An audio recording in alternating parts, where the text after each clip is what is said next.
Hi, welcome to our courageous conversations about race, gender, and all things identity. My name is Faith. I am a Black biracial woman, and my pronouns are she and her. I am currently a K-5 literacy coach and on special assignment teaching a class of distance learning kindergartners. Yes, kindergartners virtually. It's a ton of fun. I have been teaching for 25 years in K1 and 2 and being a literacy interventionist and currently the literacy coach. This is a passion of mine, being able to have conversations around really tough topics with students. And I hope today will give you an opportunity to get uncomfortable about race, but also being comfortable about talking about it. My buddy. I am Kim Kassay. I'm a school psychologist. I work in the same school as Faith.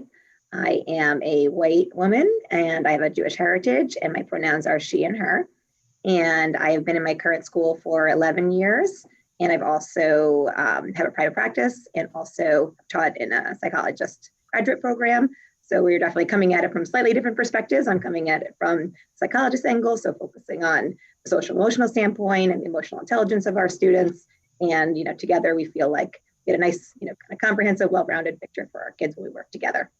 Definitely. So we'll get started on. I just found this on the web. I have to be honest. I thought it was great. It comes from the YWCA Rock County and their courageous conversation. And I just thought it was a really great image that I wanted to just post up here, but also get us psyched for talking about courageous conversations. So today we are going to be talking about the importance of courageous conversations, recognizing differences and identity work, our story and how we establish courageous conversations in our school, and we'll model a sample of what a courageous conversation might look like, and then we'll have some time for you to try it out, and then share some resources that have been really helpful through our journey. The importance of courageous conversations is really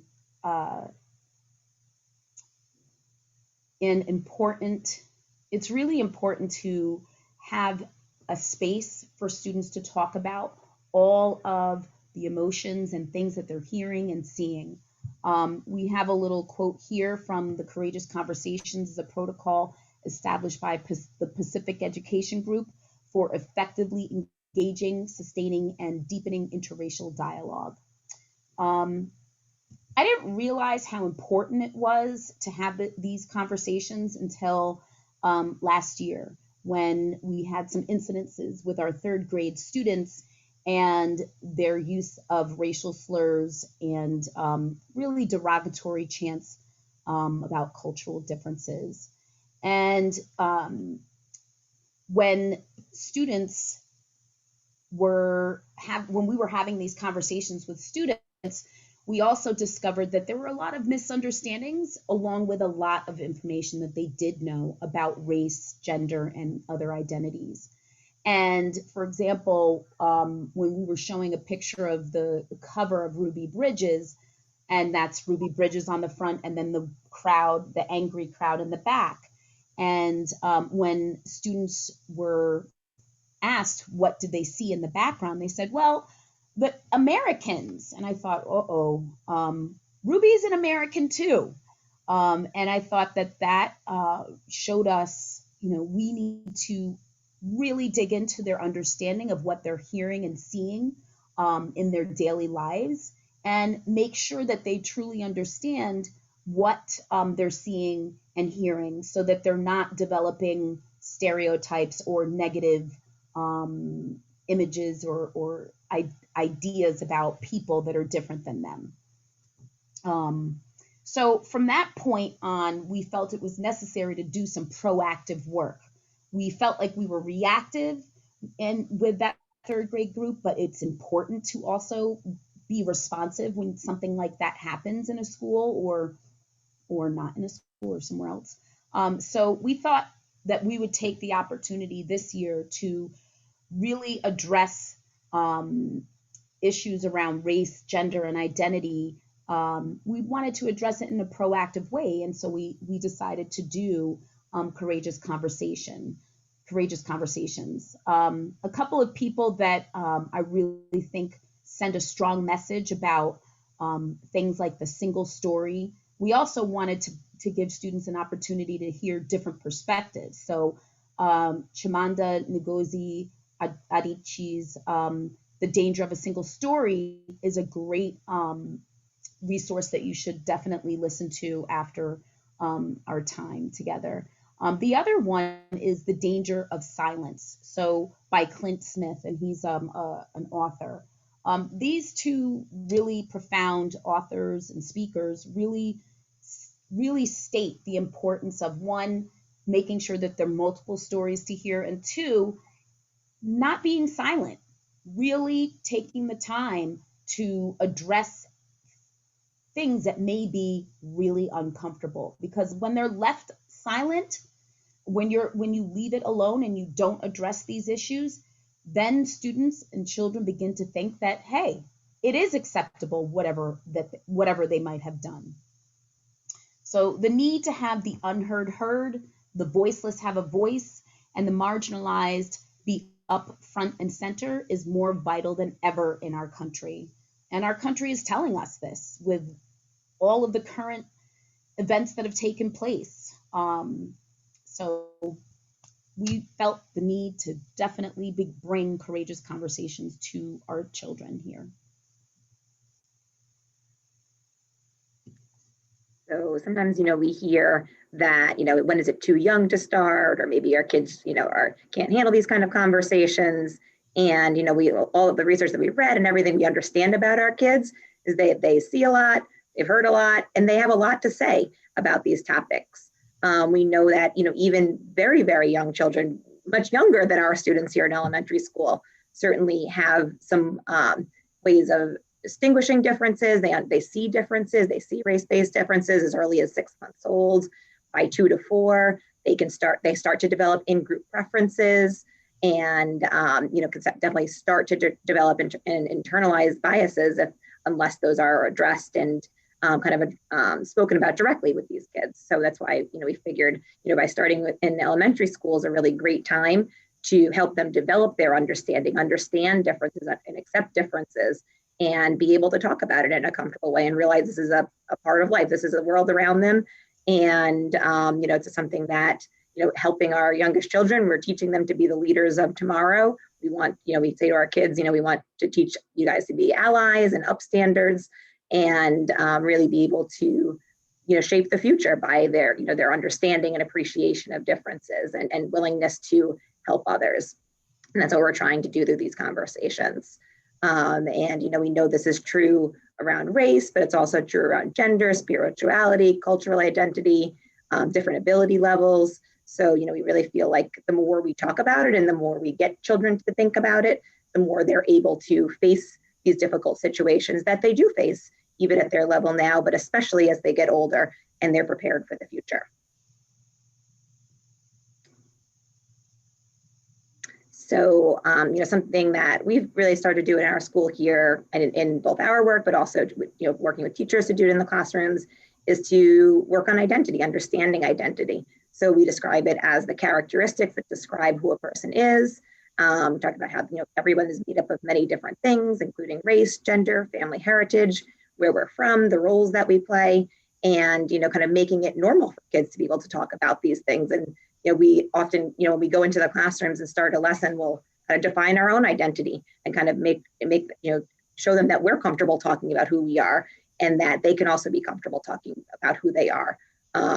We know that children need to be able to understand themselves and feel comfortable with themselves and understand their place in the world. So the more they can directly start to learn about who they are and figure out who they are and think about all these different things that make up who they are, the more they feel that sense of belonging and can really feel, who they are and in relationship to their communities and the larger worlds around them. So our story began, our story began, as I mentioned earlier, in a response to the use of a racial slur by third graders. And we wanted to address this for several reasons. One, there are people of color in our school where this is violence towards them.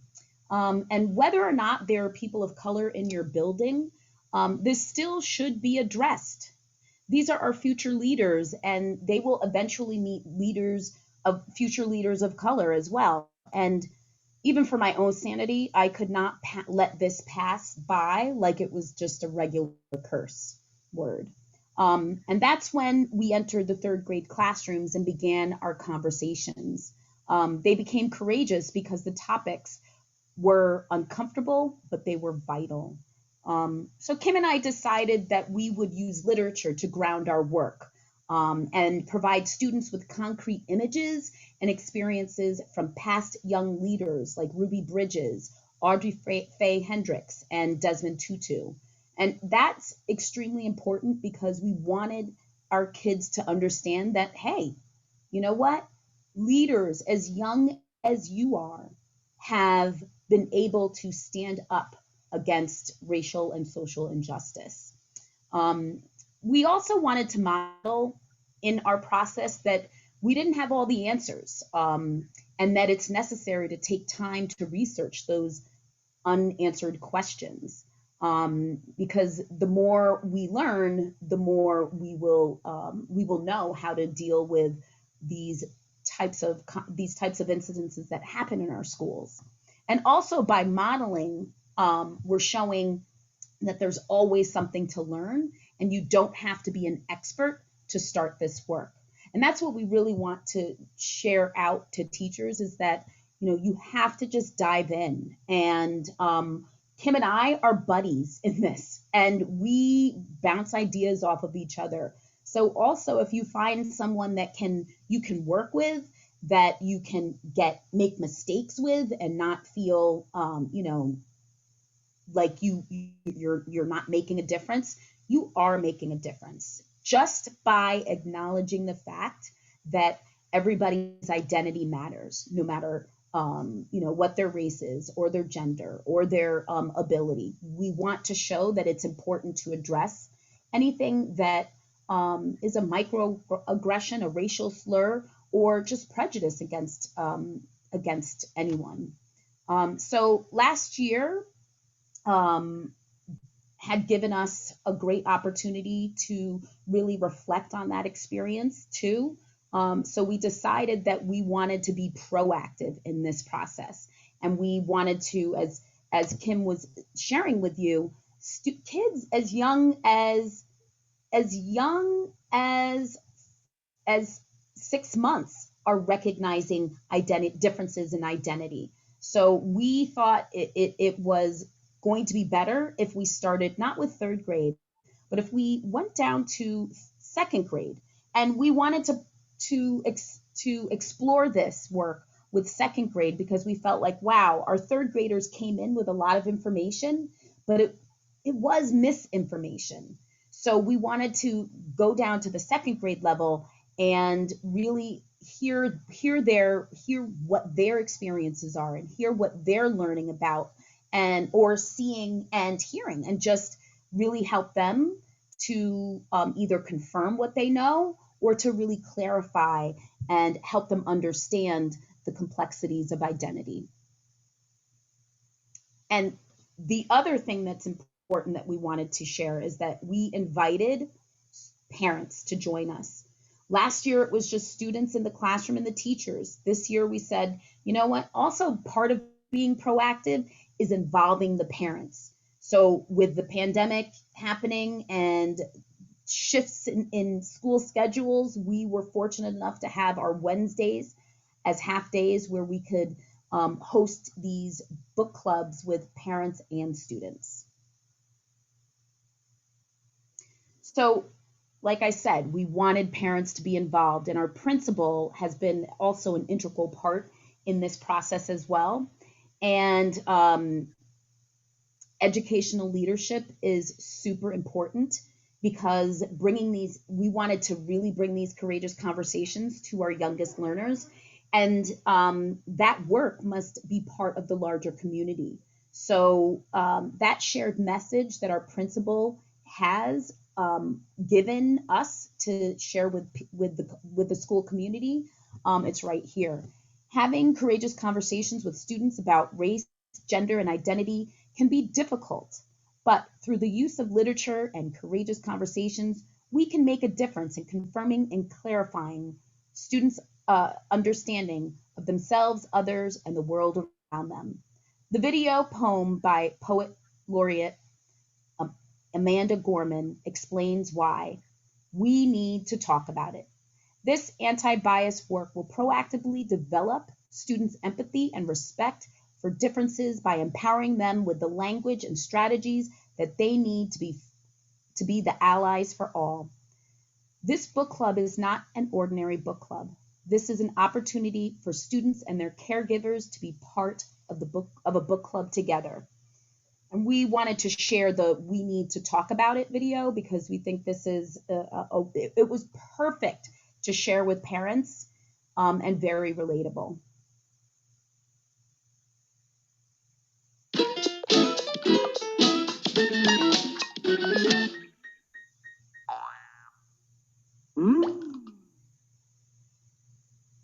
Writing poetry is my favorite way to use my own voice. This is a poem I wrote called "Talking Gets Us There." It's normal to notice what makes us different, because what makes us different is what makes each of us so special. There's beauty in every type of face and in every type of freckle, from the curl of your hair to the color of your skin. No one is exactly the same, not even twins. But across time and place, people have been treated unfairly just because of their race. So heroes get into good trouble. They have to struggle for a long while, but when they win, it's worth every mile. People of color still experience racism today. So it's up to all of us to say enough is enough, to speak out with all our hearts. And that starts at home. It starts with asking questions about race when we're taught about it. Together, I know we can tackle racism. But first, we have to talk about it. Yes, we do. And we have been successful in having 2 book clubs, and we're continuing for the rest of our year, and we'll get into that a little bit later on. But we wanted to talk about the planning process and how we came to our first book club with caregivers. So last year it was in person, and this year we went virtual, which actually provided us an easier platform for involving parents, so they could be part of this process with us too. So what we did was, the first thing we did was we thought about, okay, well, what they really need is a little bit of history. A history about the racial tension that has existed in this country. And so we went with Ruby Bridges and we started with Ruby Bridges because, one, this is a first grader and we were working with third graders. So to be change makers was attainable for them because they had a model, which was Ruby Bridges, to see how she was courageous in her integrating the Franz Elementary School. Then we thought about what are some possible questions we could ask our students as we read through this book, because we really wanted to elicit what their understanding of the page was, or their understanding of the text was, so that we could, one, see how we could move forward, and also, two, how we could address those questions. So we also thought of what responses they might say, and possible questions that they might ask us as well. So bringing it to this year, we decided that we would think about various identities. So gender, race, ableism, spirituality, culturalism. We wanted to think about a variety of identities that we could bring to our second graders and their families, and have conversations around those topics. We decided to also to start with Ruby Bridges first this year because of the we at our school we are celebrating Heritage Month, and so with Black History Month having just finished in March, and Women's History having finished in I'm sorry, that one I got totally wrong. Black History Month in February, Women's History Month in March. So we decided that we would begin with Ruby Bridges, and then continue with other identities after that. Did you want to continue, Kim? Sure, yeah. So we actually wanted to kind of give a little bit of a sense of kind of how our lessons went. So like I said, the first book that we read this year with parents in our Courageous Conversations is the story of Ruby Bridges.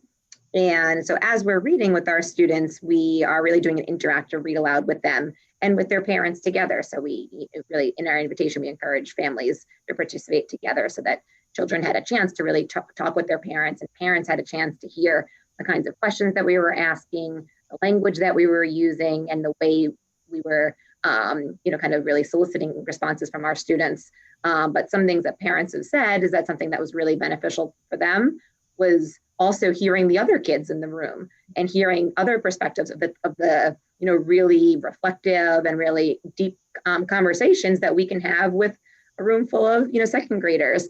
And parents don't really always have that experience that we've had, and we know that kids have these great things to offer and these great insights, but parents don't always see that. So that was also a really nice kind of opportunity that they had to not hear just their own children's, but also hear from a variety of children in the conversation. One thing I did want to say is that also when some of the kids spoke, like some of the parents wanted to quiet their child down, and we were like, nope, we want to confirm we want to acknowledge what they have to say. So that was also another tip for modeling. Yeah, for parents to hear that, like, we're open to whatever they have to say, and that gives us an opportunity to then respond to it and kind of help guide their thinking if maybe they had some misperceptions or ideas that maybe not exactly where we want them to be, but that talking about it is our opportunity to fix that, and to help that and help them grow. So that was also something that I think parents learned from the experience as well. So basically, as we were going through, we would during an interactive read aloud just really kind of stop and discuss almost every single page along the way, to the point where in our actual parent conversations, we didn't even finish the story either time because we were engaging in such rich conversation. And, upon our reflection after, we said, oh, we didn't get to the end, like, is that a problem? And, we kind of came to the conclusion for ourselves that it was the conversation that was the most important part, and they could go on and continue to read the story. We sent a video of the story that they could then go on and finish, and actually sent discussion questions for them to continue the discussion at home. But we were just really, kind of proud of the conversations that we had along the way. And we didn't want to cut off those conversations since they were, really going in such great directions. We kept saying, okay, you can talk. We want to hear what you have to say. I know, we had a hard time cutting anybody up or not giving anybody an opportunity to share when they wanted to. But that's kind of the way it goes in the classroom too. When you're in a lesson that's really, taken off and the kids are really invested and really engaged, you don't want to kind of shut anybody down or kind of cut off the conversation, because that's where the most learning and growing comes from. So we kind of gave everybody that opportunity, and then they could take it home to finish on their own after. So this was one picture that we thought would be a nice kind of practice, kind of model, because I feel like this picture is just so strong and really gives kids the opportunity, given the perspective of the picture, to really put themselves in Ruby's shoes. So, if we start out a page like this and say, what do you see in this picture? What does it make you think about Black and white relationships? We might say, this is a really powerful illustration. Or is it making you wonder anything? Or, do you have any questions when you see this picture? And then we'd kind of guide their thinking to look at the people in the background. What do you think they're thinking and feeling? And why might they feel that way? And then have them really put themselves in Ruby's shoes. And that's a big part of our discussions also, is really taking the perspective of others and really being able to empathize with different characters. So in this case with Ruby Bridges, and that's, we really wanted them to take her perspective, identify with how she's feeling, and kind of imagine it, if they were in that situation, how they might be thinking and feeling, so they can really relate to her and connect with her in different parts of the story. So, we said to them, you put yourself in Ruby's shoes in this illustration. How would you be feeling? What would you be thinking? And then actually share. Every day Ruby had to walk through a crowd of angry adults yelling mean, hateful words at her because of the color of her skin. She was experiencing racism when she was only 6 years old. And then we actually go in to define racism. So through our conversations, also gave us an opportunity to discuss some important vocabulary words that they most definitely have heard before in their lives, but don't really know fully what they mean. So to give them that context related to a story that they do understand, and can able to help them understand these different words that are important words, for them to understand as they get older. And then another story that we read, that we actually read last year with our third graders, and that we intend to kind of read moving forward, is Desmond and the Very Mean Word by Desmond Tutu. It's actually a story that he wrote about an experience from his childhood. And we chose this story because of the really beautiful illustrations in the story, and they just convey so much emotion, and you can really kind of understand the feelings of different characters and empathize and take different perspectives, as well as the story of the lesson itself and kind of the experience that he has and kind of what he learns from it through the story. And it really led to a lot of really great conversation with our students. So we wanted to actually give an opportunity now for you to look at this picture, hear this page passage, and you don't need to hear the whole story to be able to even think of some really kind of good questions to go along with it. So I'm going to actually read this page to you. It says, the next day, no matter how fast he pedaled to school, Desmond couldn't leave the mean word behind. All day, the mean word followed him around like a shadow in the hot sun. As he rode home that afternoon, he saw the boys again. His hands and face felt hot. Maybe, he thought, if he got even, he would stop thinking about what they had called him. So he raced past the boys and shouted the meanest word he could think of. He could hear the boys running after him. Desmond pedaled hard, his heart pounding. Finally, he looked back. The boys had given up the chase. At first, Desmond felt proud, but very soon he began to feel something else. It was not a good feeling. The mean word he said left a bitter taste in his mouth. So we want to give everybody a moment to just, think about that passage, look at this picture here, and think about some questions that you might ask your students. And you could think about either your students in your class currently, or kind of pick a target age group that you would want to talk with. So we'll kind of give you guys a minute on your own. You can pause the video. Yeah. Oh, we're going to share our email at the end. So if you wanted to share some of the questions that you come up with us, we'd love to see them.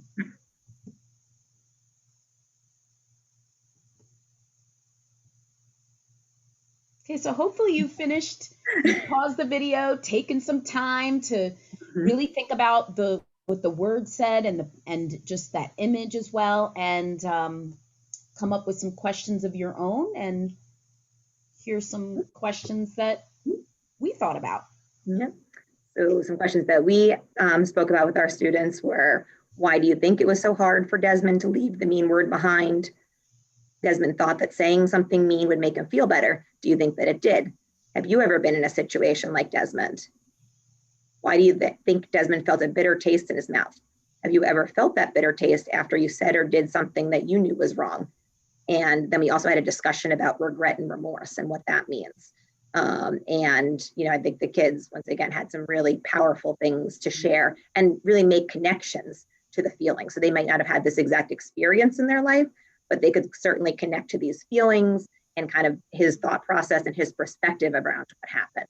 And that's what we really wanted to establish, is that connection and that empathy and being able to relate to characters who obviously in this case, Desmond Tutu, we said, a young Black boy growing up in South Africa where there was apartheid. And we actually did describe that a little bit, what that meant. And so obviously his circumstances, they may not fully relate to, but certainly this kind of feeling in this kind of situation, they could. That's really what we're trying to build here. Yeah.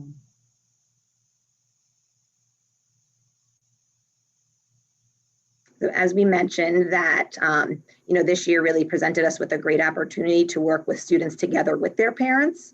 Something that we realized, really, I realized certainly last year, even when schools first closed and we were Zooming into kids' homes and, connecting with them and their parents. And for elementary students, their parents were often pretty involved in what we were doing because they needed help in a lot of ways, accessing the computers and figuring out all these my kindergartners. Yeah. This year they've come a long way and now they are more independent, but certainly last year, especially the very beginning, your parents were very involved. And, at least the beginning, most people were home and, we saw a lot of parents and had a lot more parent interaction than a typical school year. So we kind of, got more comfortable with working together with families and, really partnering with them on just regular lessons and activities that their kids were doing rather than just those, few times of check-in or, contacting them when something happens, there's something to discuss, but really working with them on a regular basis and having them know everything that you're saying and everything that you're doing. And, for you also to have a window into their home and that, in their family that you wouldn't normally have.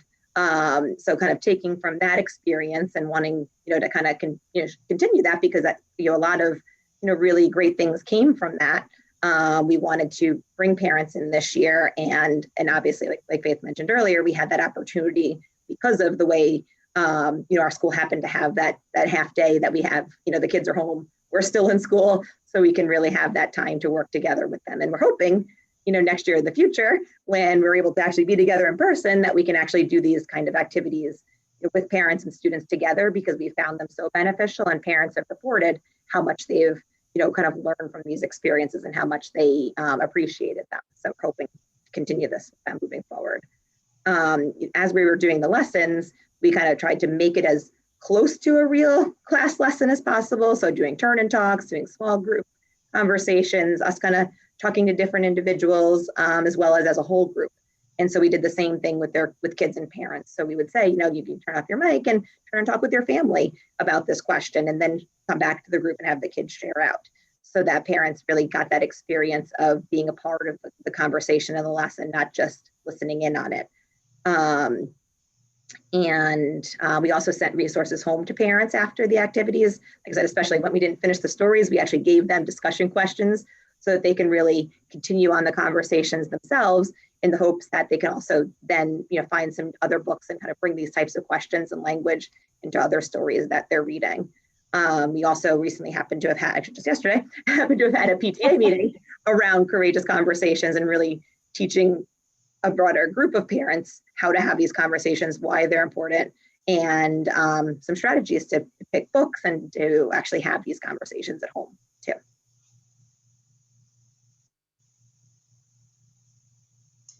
Oh boy, sweating out the tough questions and responding to comments. We were sweating.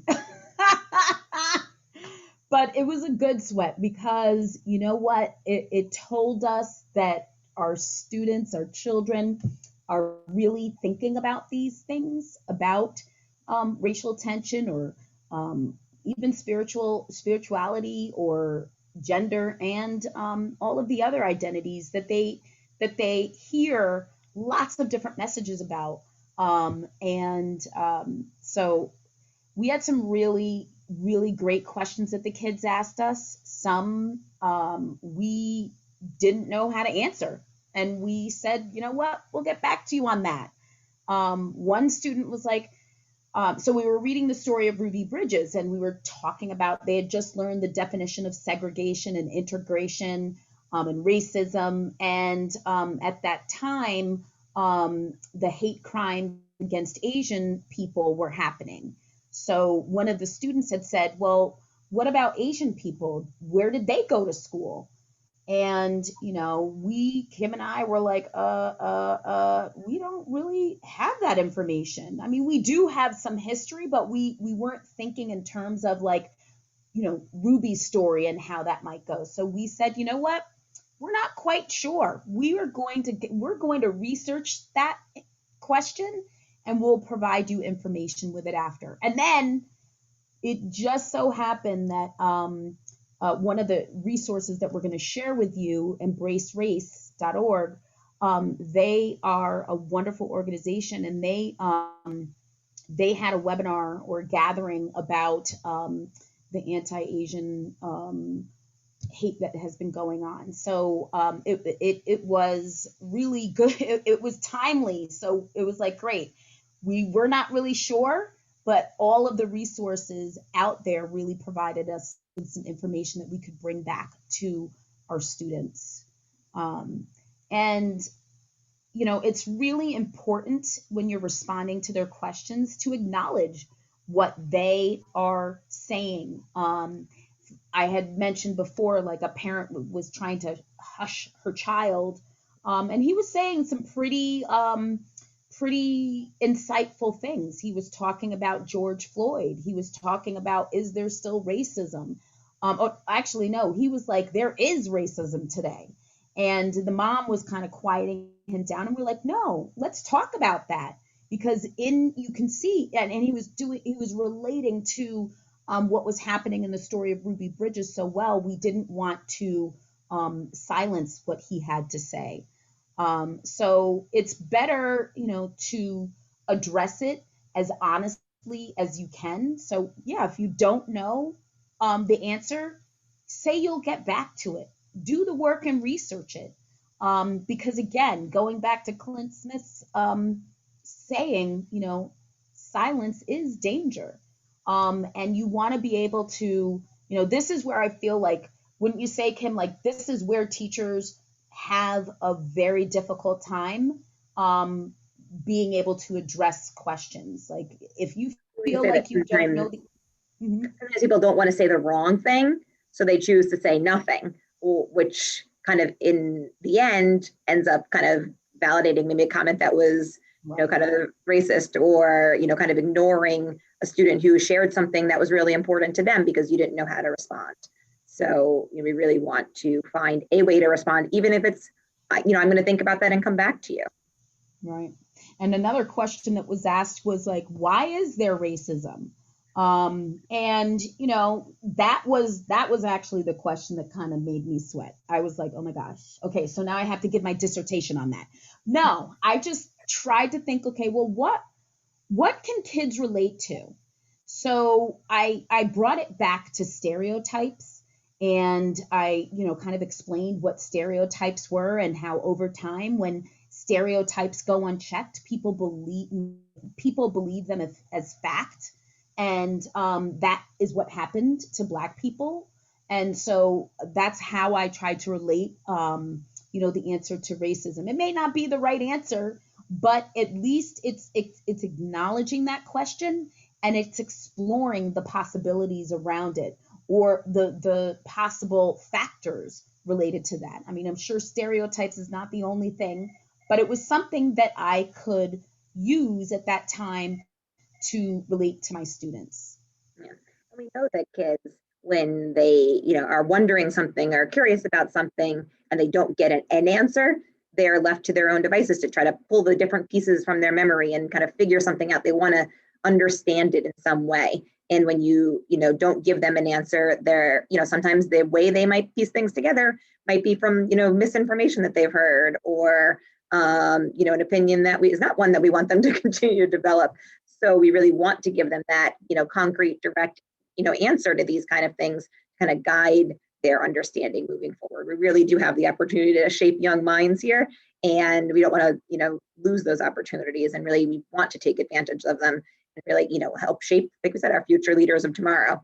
And that's, that's what we say to our kids as we're having these conversations, why they're so important, which I think, kind of empowers them as well to be able to talk about these things, and that they can understand them, they can talk about them, they can ask questions. And that's really, where we want them to, how we want them to feel while we're having them. So we do have some examples from students. Before we even get into the examples, I just wanted to give some kind of kind of pointers or things that we thought about as we were having these conversations to kind of guide how we can respond to kids and, how we can kind of start to frame our questions. So obviously we want to always, kind of read the stories ahead of time, kind of anticipate and plan, but there's going to be tough questions that are thrown at you that are, kind of come out of nowhere that you weren't expecting. So, you have to kind of prepare for the unexpected as well. And, something we believe is that it was, if you're not sure of what to talk about or how to ask things, you can always bring it back to the character's feelings and their perspective and help the children connect with people who are maybe different from them and really build that empathy. And if you go in that direction, you're always going to be, that's going to be helpful and going to be helping them develop.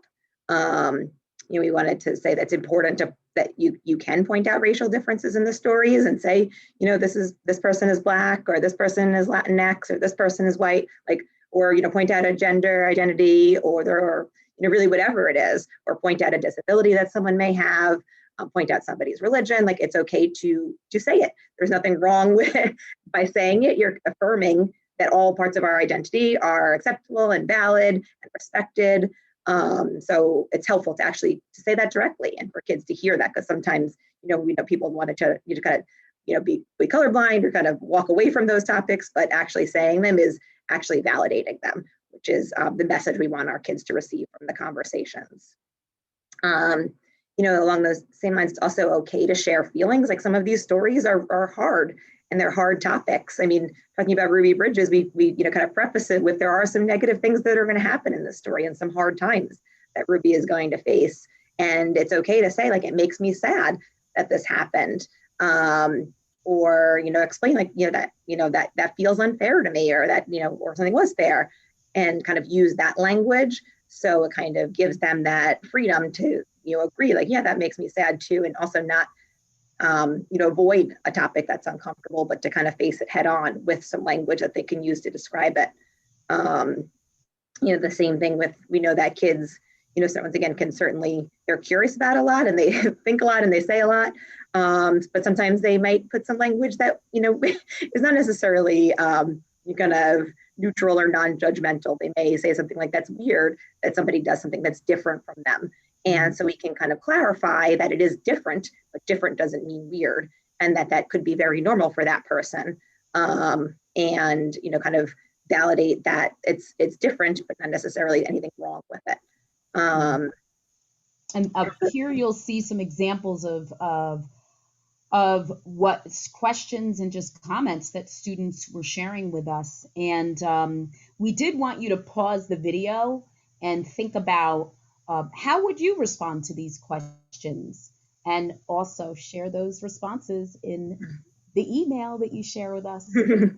But yeah, it really, these questions and some of the comments that the students made really gave us a better perspective on, what are in their minds, what are they thinking about that, may be not accurate and may lead them to make bad not bad decision. Well, yes, bad decisions, but also, act on something that they don't really understand, and create an unsafe environment for other students.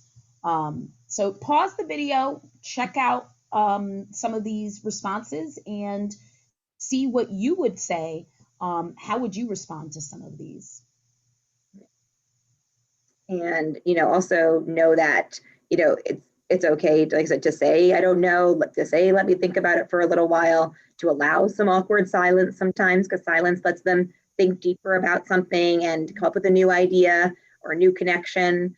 And it's also okay to, try to do your best to answer a question and, come back to it again later and say, you know what, we talked about this yesterday, but I wanted to bring it up again because I wanted to clarify, or I wanted to talk about it, help everybody understand more, and that's, perfectly okay with students. Every, classes, there's always teachable moments. There's always learning experiences for all of us. And this is not any different from that.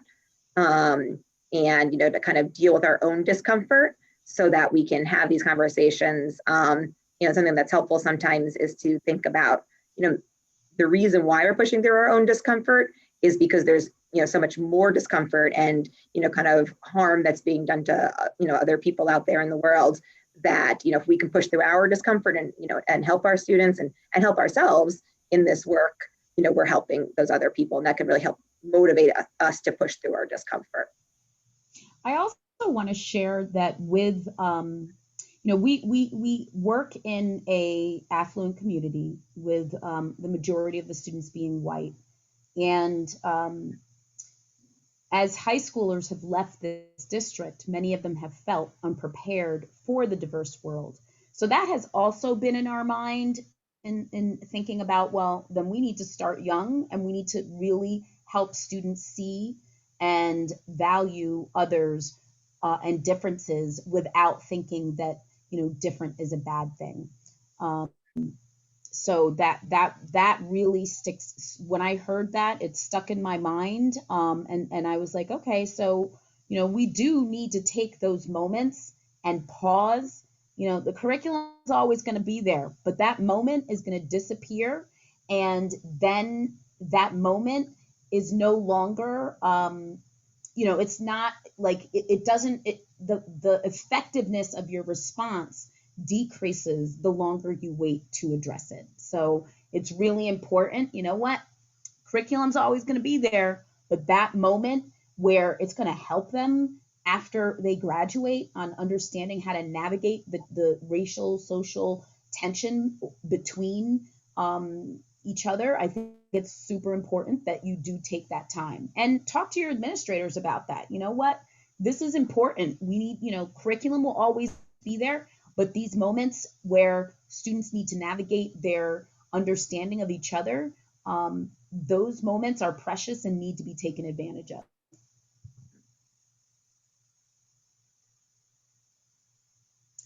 So we also, in our work with our students, we want them to be active and to be active allies or even co-conspirators on really, combating racism and bias. And so we put in a section of activism now and in the future. And we ask questions, we ask the students, what would you do? What can you do?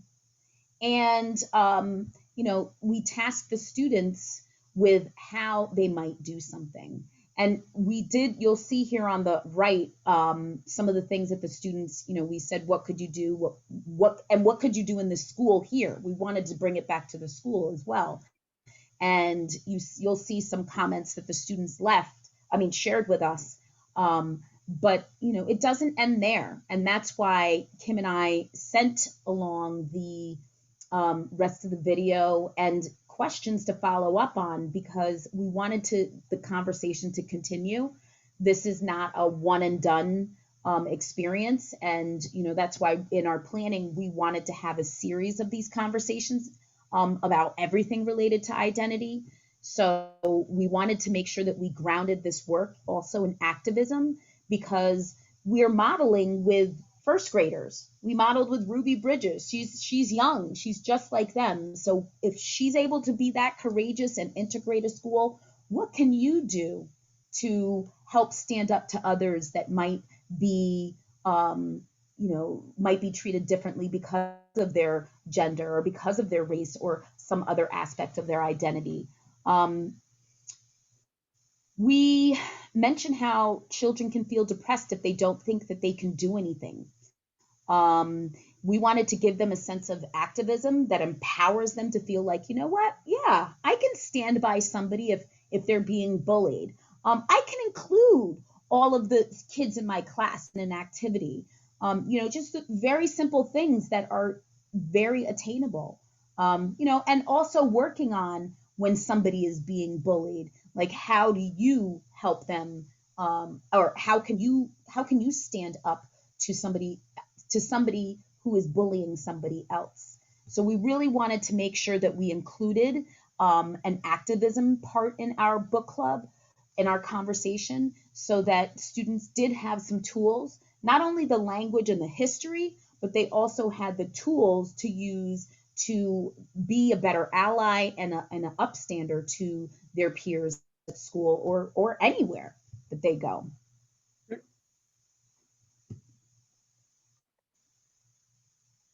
We are coming to our end. And these are just some of the shoulders that we're standing on. Glenn Singleton's Courageous Conversations About Race, a field guide for achieving equity in school, Being the Change by Sarah Ahmed, and Cultivating Genius by Goldie Muhammad. We actually did a book club with some teachers in our district on cultivating genius because we really wanted to really have teachers get a sense that, you know what, it's not about a deficit, it's about an asset. And that's what really stood out to us. And then Being the Change has great identity work in it. And then Glenn Singleton's Courageous Conversations About Race really gives you some concrete ways of having these courageous conversations. I just wanted to kind of explain, a lot of these things are, for one, celebrating and understanding identity and cultural differences. And that's a great place to start. And it's a, great thing that, whole school communities can do. But the important work really comes in when we really kind of dive deeper and have these conversations and talk about social justice issues and, kind of really help children understand what's going on in kind of relationships between people and what they can do. That's where the real, kind of powerful work comes in. But really, if you put it all together, it really all comes together nicely for them, and they really can make sense and make those connections and really feel like it's, a full part of their education. And we know that, when kids feel understood, when they feel like they belong, when they feel like their identities are, affirmed in school, that's when they do their best learning. And so ultimately this work is also, kind of contributing to our students being the best students that they can be and learn as effectively as they can too. Definitely. Yeah. So these are some resources that we also use and highly recommend. We have teaching resources in PD as well as diverse book lists. I mentioned earlier the embracerace.org, great place to really get some information on current events that are happening related to race. It's ran by Matthew and Melissa, and they are a couple who has really, they bring in experts, psychologists, authors, and everything you can think of to really help the world, actually. I mean, I've shared this resource with everybody, and now they're definitely getting the signups for their webinars that they host. It's a really great source of information. The other ones that I use most strongly are also Facing History. Again, addressing current issues that are happening in our world that, they offer great resources for teachers to help along that journey of facing the history that we are experiencing currently. And then Learning for Justice, I'm sure many of you know, used to be the Teaching Tolerance website. So they had changed their name to Learning for Justice, and they have great lessons and book lists and resources there. The Conscious Kid as well, great resources, book lists. You actually can share that one with me. So why don't you spotlight that one? That's a good one. And some of these book lists that we put on here are nice because once you actually go into them, they have different topics that you can choose within them. I mean, Brightly has tons and tons of topics of really breaking down different identity issues that, you could really kind of find some great resources, for your age group. And that's the thing, a lot of these also, you can really break it down by age group and what you're looking for, as well as the Rainbow Book List is a nice one that talks about different gender issues and has also broken down, by age, fiction, nonfiction, and actually does like a top book list of each year. So if you kind of go back through them, you can find a lot of different, great resources for kids. So yeah, there's a lot of really great resources out there in terms of finding the books. And something that is important to think about when you're choosing these diverse books is choosing a variety of books. So we want diverse characters, but we also want diverse characters in a variety of situations. So not just books about history and oppression, of the past, or kind of people having a challenge with adversity, but also stories of diverse characters in everyday life and everyday situations that kids can relate to and connect with, as well as stories that really are truly about empowerment and success. So we really want kids to see different characters in a whole variety of lights, and not just those stories about Ruby Bridges overcoming segregation, Right. because there's a lot of great books about people today, and the less distant history, and just characters that they can really have other connections with as well. Yeah. Everyone is in a different place on this journey, and there is hard work ahead of us to truly be anti-racist. It's not a perfect road, but one that you can always get back up on your feet if you fall flat on your face. It's not enough to say that you're not racist. You must be anti-racist. And, find someone that you can really talk to about this work. Kim and I have great discussions, and that's why we lean on each other to really help our future leaders understand that, identity is part of who we are, and it should not be something that we use against each other. As we said, we left in the end of the presentation our emails to certainly share your responses, your ideas, or any questions that you have for us. We're happy to continue this conversation after our meeting today. Right. Thanks for joining us today, and we hope that you get comfortable with being uncomfortable and have some courageous conversations. Bye. Bye.